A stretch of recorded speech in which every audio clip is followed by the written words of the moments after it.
Dünən görüntüləri izləmişəm, hələ də özümə gələ bilmirəm. Və ürəyi olan adam özünə gələ bilməz. Elgünün nə etməsindən asılı olmayaraq mən bilmirəm o nə edib.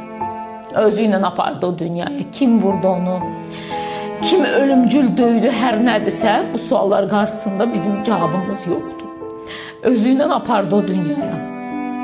Amma mən ümid eləyirəm ki, bu işin üstü açılacaq. Niyə döyülüb, nə üçün döyülüb? Və hətta bir insan nə qədər böyük bir suç işləyə bilər ki, onu bu vəziyyətdə döysünlər. Mən təbii ki, Elgünü tanımıram. Mən heç onun ailəsini də tanımıram. Amma tanıdığım, nə bilim, vicdanım var, susmayan vicdanım var və o niyə sualı məni rahat buraxmır. Bir Elgündə mənim evimdə böyüyür. Və mən təsəvvür edirəm və bunu yəqin ki, bir çox valideynlər də təsəvvür edir ki, eyni şey onların övladları üçün yaşanar.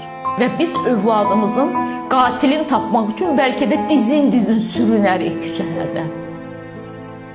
Heç bir cinayət cəzasız qalmır. Və mən inanıram ki, bu cinayət də cəzasız qalmayacaq. Niyə və nə üçün sualına çoxumuz cavab tapmaq istəyirik. Biz nə qədər ki, belə hadisələrə susacağıq, evimizin içində yaşayacağıq.